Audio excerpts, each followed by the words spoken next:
হরে কৃষ্ণ। আজকে আমরা জেনে নেব যে জন্মাষ্টমী কোন তারিখে হচ্ছে এবং আমরা কিভাবে জন্মাষ্টমী পালন করব। ভগবান শ্রীকৃষ্ণ বালগোপাল কিভাবে নিজের জীবন সংশয় থেকে কংসের হাত থেকে রক্ষা করলেন, নিজেই মায়ার দ্বারা সৃষ্টি করে কেমন জল ঝড়ের মধ্যে নিজেকে রক্ষা করলেন।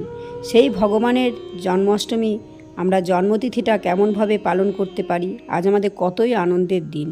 আজ ভগবান নিজেকে কিভাবে রক্ষা করলেন। সেই বালগোপালের জন্মাষ্টমী পালন বাড়িতে বাড়িতেই সবাই পালন করে।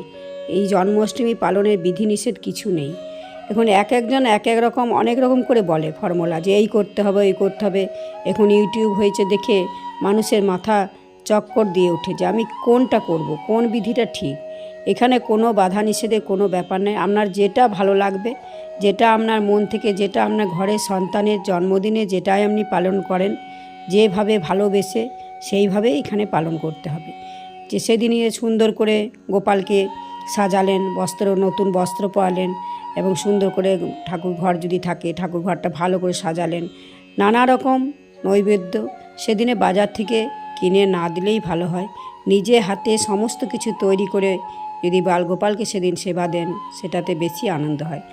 তাল ফুলুরি, তালের বড়া, তালেরই নানা রকম জিনিসপত্র করে অনেক রকম করে পরে বালগোপালকে সেবা দেওয়া যায়।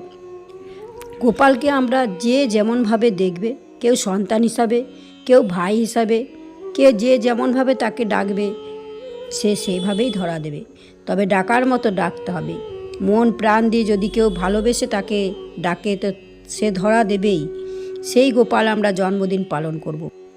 এই জন্মাষ্টমী যদি কেউ নিষ্ঠা সহকারে পালন করে, সে সমস্ত পাপ থেকে মুক্ত হয়ে যায়, সর্বসিদ্ধি হয়।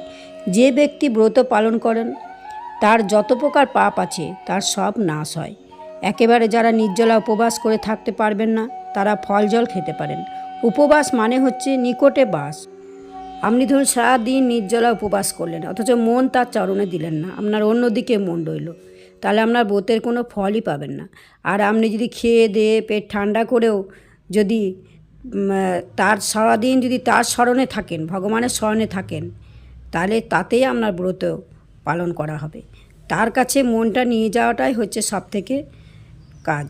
যেটা হচ্ছে যে উপবাস করলে আমাদের কী হয়, তা সবসময় মনে থাকে যে আমি আজ উপবাস করেছি, ঠাকুরের জন্য উপবাস করেছি, ঠাকুরের জন্য উপবাস করেছি। এই মনটা হয় বলে সবসময় ঠাকুরের চরণে মনটা যায়। আর এই মনটা নিয়ে যাওয়ার জন্য এই উপবাস এই সকলগুলো করা হয়েছে।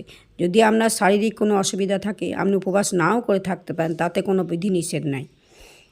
আপনি নিজেই ঘরে নিজেই পুজো করতে পারেন, আবার ব্রাহ্মণ ডেকেও পুজো করাতে পারেন, সেটা আপনার ইচ্ছা। এবার বলি জন্মাষ্টমী কখন লাগছে।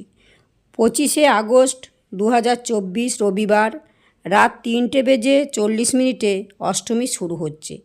26শে আগস্ট সোমবার রাত 2:20 পর্যন্ত অষ্টমী থাকবে। 26শে আগস্ট সোমবার জন্মাষ্টমী পালন হবে। সবাই এই তিথিটাতেই জন্মাষ্টমী পালন করবে। 26শে আগস্ট সোমবার।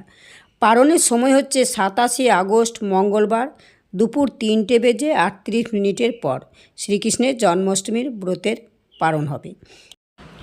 আসুন আমরা সবাই মিলে জন্মাষ্টমী আনন্দ সহকারে পালন করি। ভগবানের কাছে প্রার্থনা করি, ভগবান তুমি যেমনি অসুর দিকে বিনাশ করেছিলে, সেই শক্তি তুমি আমাদেরকে দাও, আমরা যেমন অসুর বিনাশ করতে পারি, চারিদিকে এই পৃথিবীকে রক্ষা করতে যেন পারি। এই ব্রতের মাধ্যমে যেন আমাদের মন নির্মল হয়, সুন্দর হয়। তোমার কাছে এই প্রার্থনা ঠাকুর।